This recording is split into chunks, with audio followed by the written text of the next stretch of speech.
Hi everyone, this is Dan, and this is Watchmen versus Squadron Supreme, my sort of mini-series for 2022. And again, this is the Watchmen trade paperback, as well as the Squadron Supreme omnibus. But just for those knowing know the Squadron Supreme, we're only really covering the Squadron Supreme mini-series from 1985 by Mark Gruenwald. But anyway, let's just jump into it, since we got a lot of comics to talk about here. So we're going to go over Watchmen Chapter 1, or Issue 1, really. And as we open up, a very interesting thing about this trade paperback is, the coloring is pretty nice, especially for the gloss finish. Normally when I see these old comics reproduced with a gloss finish, they usually screw up the colors, and it ends up being way too bright. This one, I think the colorist, or I guess the digital remastering colorist, was kind of nice enough not to oversaturate the colors here. A lot of times when you have these reproduction of old comics, they will try to keep the color setting that was in the original sort of, I don't know what the right term is for the old school comics, but basically the print instructions.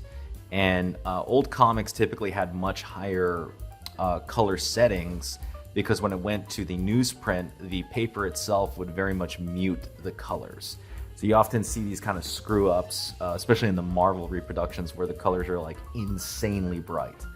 But this Watchmen series, at least, they try to mute it down just a couple notches. It's still a bit on the bright side, especially compared to, say, what would actually have been produced on newsprint. But it's still very, very good. Anyway, so looking at this, another interesting thing about this thing is there's no credits here, but just so you know, this is written by Alan Moore, drawn, illustrated by Dave Gibbons. So we open up with this scene, and one of my first comments about Watchmen #1, it is very cinematic. Every time I kind of read through this, you can see why this comic was such a big deal when it came out, because it really was, I'm not going to say revolutionary, but it was very different. The approach here by Alan Moore and Dave Gibbons very much feels like an actual movie to a degree. As you can see here, look at the first panel. We see, here's the comedian's button, blood flowing down the street, pan out. It's a slightly, we zoom out a little bit, zoom out more into here, right? And you can see where we start our story. You can also see here's Rorschach. You don't really know it yet, but this is him, right? And you can see it's some dude cleaning the blood off the street. As someone has fallen from a building height, and you can see the cracked window right here. There's a lot of storytelling in the art going on here, and it very much feels like a movie to a degree. The writing here is also pretty excellent in establishing who Rorschach is as a character. For those of you who know, Rorschach is basically Alan Moore's take on Mr. A, which was a superhero created by Steve Ditko, that espoused objectivist, which was an Ayn Rand philosophy, not to get too far into that rabbit hole. But all you need to know is he is a very violent, nihilistic, and somewhat psychotic character. So we jump in here, and we got a bunch of detectives basically examining a crime scene. And you get a flashback here illustrated by Dave Gibbons of this character, who you're later introduced to as the comedian, getting the crap kicked out of him by some unknown assailant and tossed out a building. And the detective's trying to figure out what's going on as they walk out, and kind of comment that they should probably be quiet about it. They don't want to have like superheroes getting involved and whatnot. And there's an allusion to the superheroes of this world, since this isn't set in the DC world, basically being sort of tethered, right? They're not really a big deal or as present in the world of Watchmen as they are in the DC universe as a whole. And that's probably, like, I would say my first criticism of Watchmen is that Alan Moore kind of takes his time explaining exactly what the world is. And it's probably for a good reason why he slows down, because if you kind of understand what the setting and the world of Watchmen is right away, it kind of rears the flaws of Watchmen very quickly, which is how the world works in Alan Moore's little micro universe here is frankly kind of silly if you think about it. But it's one of those things where like, okay, Alan Moore, we'll play along with this. It's a very 80s, especially liberal 80s viewpoint of the world. Is what Watchmen's premise really is. But it's not really introduced or explained to you in this first issue, so you kind of have to go along with it. Luckily, Alan Moore's dialogue is excellent, so that's one area where I will continue to praise this comic series, which is the dialogue here by Alan Moore. And he's kind of always been known for being a very good writer, right? Is very, very good. And that's all you're going to get, by the way. Alan Moore is not a thought balloon guy, so this is very much both the cinematic paneling. Here's you got a 9 panel right here. The very, very good dialogue, and you pretty much have a recipe for what modern comics, would eventually try to all be. Right? It's not a coincidence that many videos mention Watchmen as an influence for many of the modern writers, the modern comics. And everyone kind of tries to rip from this series a lot, right? So anyhow, this character right here really looks at his watch right here as he shows up, and here we are introduced to Rorschach with his look at the shadow right here. I like this Dave Gibbons art; it's really, really good. And you can see here sort of the animation going. It's not too animated here. Things are kind of moving along logically as he kind of goes across, right? I think you could probably tell this in less panels, but it has an interesting impact, especially with the coloring here of the heavy blacks in this background, make this a very interesting storyboard, right? This is what modern comics all aspire to be. So here he jumps out. It's pretty cool. At midnight, all the agents, and you see Rorschach basically investigating the room here. And what's kind of interesting right here is Alan Moore choosing basically for 1, 2, 3, 4 pages to have no dialogue whatsoever. And you can also see his philosophy, right? In normal, like most American comics, if they were going and they saw like panels like these, they would add thought balloons to kind of give Rorschach's thoughts as he's investigating this apartment, right? But not Alan Moore. He just kind of lets the pictures do the talking. And in a way, it's kind of cool because Dave Gibbons gets to kind of express himself through these panels. And he fills these panels completely. You can see that all of these panels are fully populated. There isn't a lot of empty space to be used. You get a couple here and there, which you could throw some stuff, but it's not really like Stan Lee style panels where there would be room for stuff to be talked about, right? The rest of the issue here, because he discovers that this is the comedian who was murdered, and the rest of the issue follows Rorschach around town, basically revisiting all these retired heroes. So you get Night Owl right here, and this is Rorschach's introduction. You get this really gross scene with him eating these beans. Just basically breaking into this guy's house and stealing food. Again, he's a pretty psychotic and freakish character, right? And I think Alan Moore intended that of this character. So Night Owl turns to be sort of like, he's kind of like a Batman, but he retired once the government kind of outlawed superhero work, and in a way is kind of lost in his new life as he kind of misses being a superhero. As it's kind of what is implied in these sort of this back and forth between him and Rorschach. And Rorschach continues to go around the city, randomly committing acts of violence to people as he searches for clues of who killed the comedian. You're introduced to Ozymandias, who is basically... Ozymandias is Alan Moore's interpretation of a liberal character. And it's kind of fascinating in that all you can kind of infer as far as what is wrong with Ozymandias is that he's a corporate sellout, right? And it kind of reveals a lot about Alan Moore, that he considers this to be the height of what is wrong with like a liberal character, right? And then we're also introduced to the other two hero characters as Rorschach breaks into this military compound, and we are introduced to Dr. Manhattan and the Silent Spectre, or the second Silent Spectre, as her mom is the first Silent Spectre. And Dr. Manhattan is basically a superhuman being who barely acts as a human. He's almost like a robot in the way that he kind of operates. Like his mind is beyond all things, right? It's like it's Alan Moore on all them drugs. And Silent Spectre is her introduction into this scene.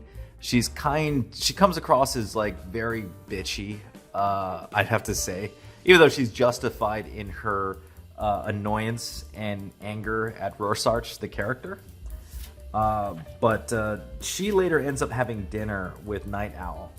And it's kind of revealed here through the dialogue with the two as they're having dinner that all of these superheroes right here are kind of trying to live a life away from their time as a superhero, but they're all kind of missing it at the same time. And they're all kind of joking about it, but you kind of get the feeling early on that, you know, these people, they haven't necessarily given up their past, right? And that's pretty much the first issue. And what's interesting about it is you get a lot of character development with all of these characters, which is very nice, but you don't get a whole lot of plot movement. Basically, you know, the comedian has been murdered. Rorschach starts to investigate and talks to all of his old superhero buddies, and that's pretty much it. That's the first issue in a nutshell. That's pretty much all that really happens. The rest of it, as far as like action and other stuff, is all flashbacks and everything. And you're gonna find as I go through the rest of this series, that's gonna be a repeated trend. It's a lot of people talking, a lot of investigations, and flashbacks. Just lots and lots of flashbacks, right? Which in many ways, if those of you who follow modern comics, that's kind of how modern comics are nowadays. Anyway, that's Watchmen #1. Let's get to Squadron Supreme #1. These are going to be long videos, by the way, just because of the nature of this kind of these miniseries, right? So, some background story about Squadron Supreme. This character group, technically superhero group. So first off, these are all very much influenced and kind of based off the DC Justice League characters, right? And I'll kind of talk about them as we go through this one issue. The other thing that's important to note is Squadron Supreme technically exists in the second Marvel universe. I forget what the name of it, Earth something something. You know, I don't know. I've always kind of disliked multiverse stuff. That's just personally me. It's actually my biggest objection to American comics, especially DC Comics, is I just find the concept of multiverse to be unnecessarily complex and just ugh. It just every time it gets introduced in either DC or Marvel, I just get turned off immediately and I'm not interested in the story. But to be fair to Squadron Supreme, they do exist in the sort of secondary Marvel universe. So even though these characters are like DC characters, they don't necessarily interact with like the Avengers or the X-Men on a regular basis.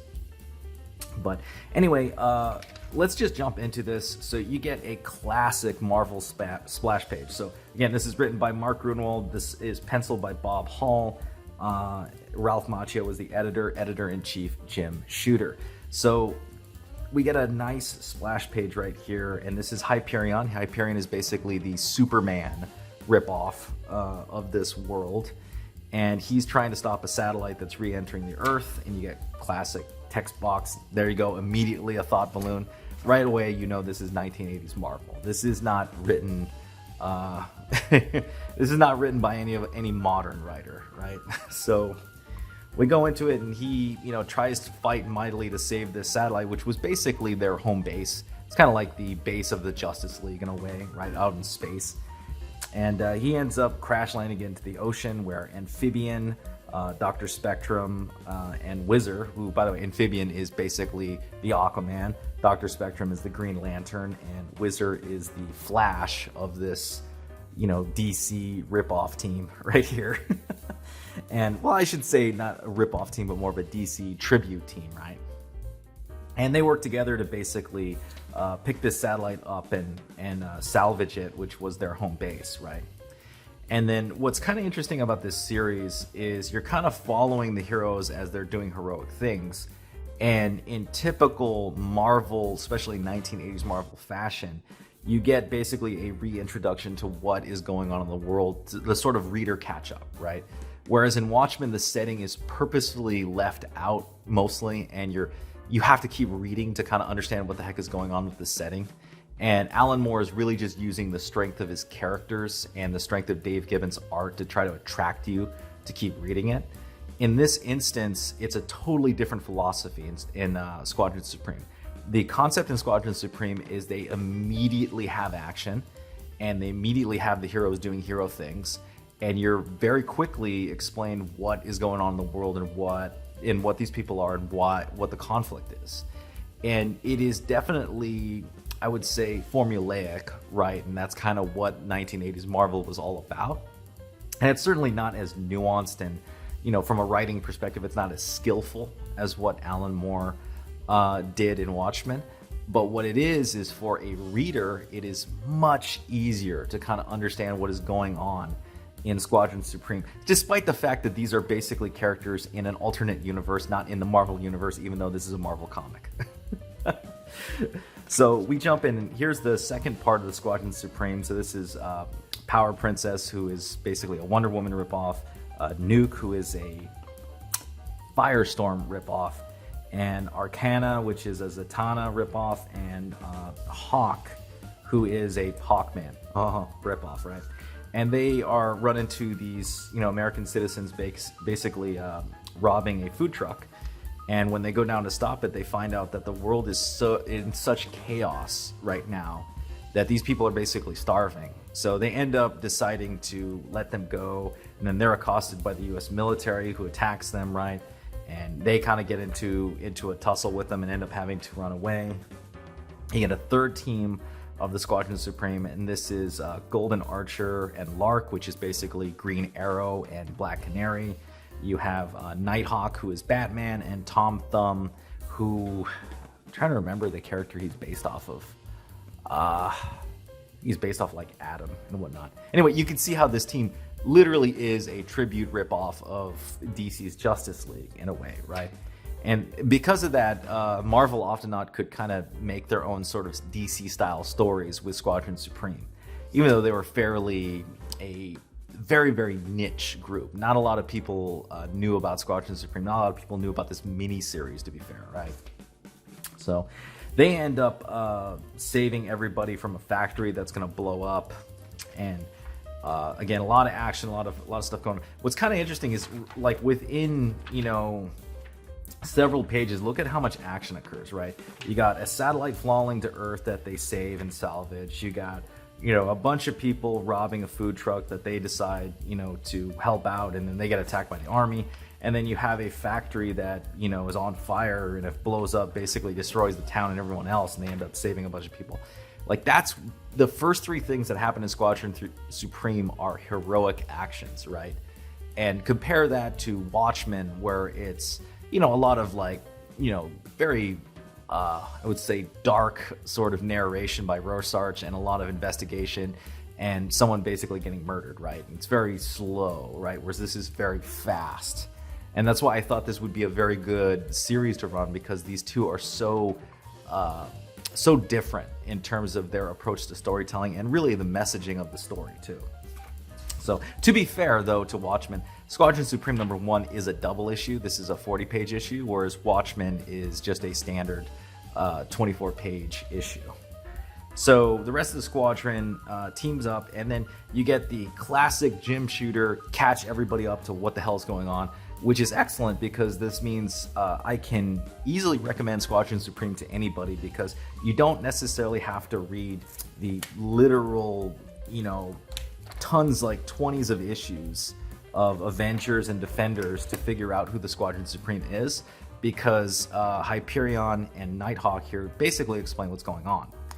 They are essentially the superheroes of their world, and then their leader, Nighthawk, which is sort of like the Batman of the world, gets his mind taken over by Overmind, who is an alien, and he ends up taking over the minds of all the other squadron members, and they end up taking over the United States and having the United States basically start a war with everybody and conquer the world. And when they finally are able to sort of break free of the control and stop Overmind, the world basically falls into chaos and destruction and world war, as Americans are basically hated all around the world. It's actually a very fascinating plot premise. And I think the way Mark Gruenwald handles it is actually kind of thoughtful, right? It's that, hey, if America did start a war with the world and had basically the Justice League with them, yeah, they would basically run over everybody back in these days, right? And it's very kind of cool. This is the cool part. Like, I can't really discuss the Watchmen universe because it's not really all that explained in the first issue. It's kind of slowly explained as you get through all 12 issues.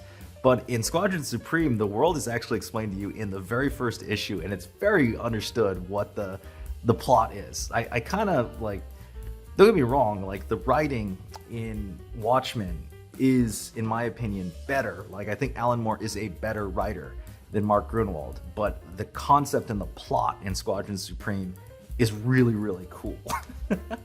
So basically the world is totally destroyed, and the Squadron is responsible, or partly responsible, for this destruction, despite being basically controlled by an alien, right?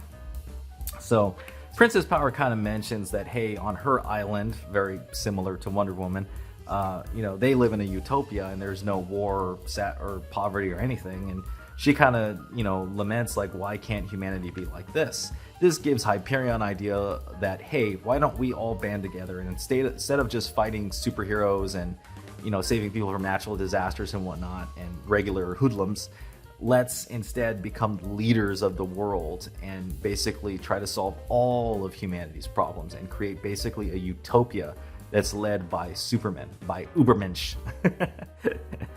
Not to take one from Nietzsche there, or Nietzsche.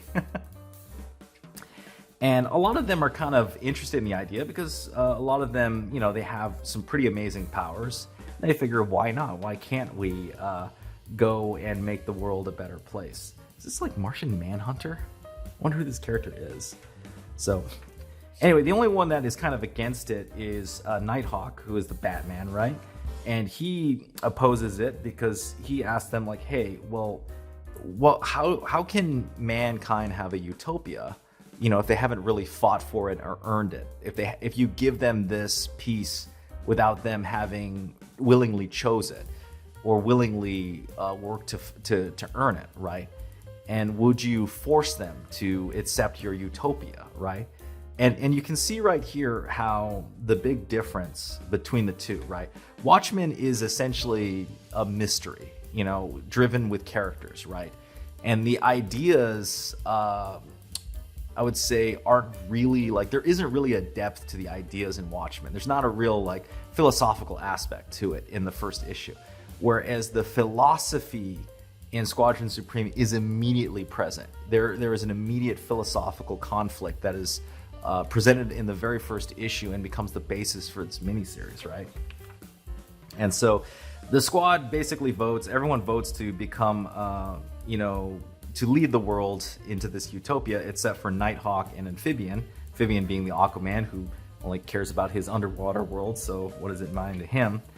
And Nighthawk decides to leave the group in protest, which kind of bugs his buddy Hyperion. You get the classic Superman-Batman kind of theme right here. In many ways, you could say the Squadron Supreme miniseries was Injustice, the DC miniseries, before Injustice ever existed. And then the rest of the issue basically goes with all of the Squadron members kind of meeting up with their close ones and family members and kind of closing plot lines, whether telling their family members that they're going to reveal their identities and try to lead the world into utopia, or kind of shutting off that friendship in the case of Hyperion, where he's basically breaks up with his lady friend as he kind of reveals he's an alien, right? Then you get the Dr. Spectrum basically being a bachelor, Hawkman lamenting about his dad, all this stuff. You get Wonder Woman. This is really cool or not Wonder Woman, Princess Power basically having the same plot line as Wonder Woman with her relationship with an American armed serviceman who ages, but she really doesn't age, right? And then near the end of the issue right here, you get Nighthawk, who has to basically deal with the damage that he did when he was brainwashed and was the president of the United States, basically crushing everything. He was basically Valentine from JoJo's Bizarre Adventure.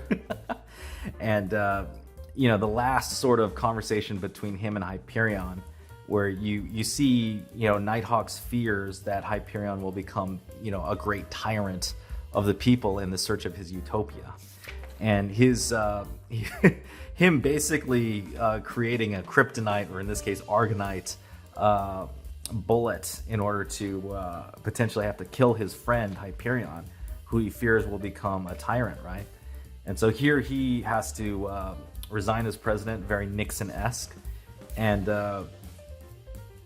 Hyperion then has his press conference, and Nighthawk almost kills him, but then decides not to, and basically relinquishes, his power to the Squadron Supreme, who now will embark on their journey to create utopia. Notice how I kind of went over the plot points a lot more in Squadron than I did in Watchmen. Notice how I also spent more time on it because more stuff happens, right?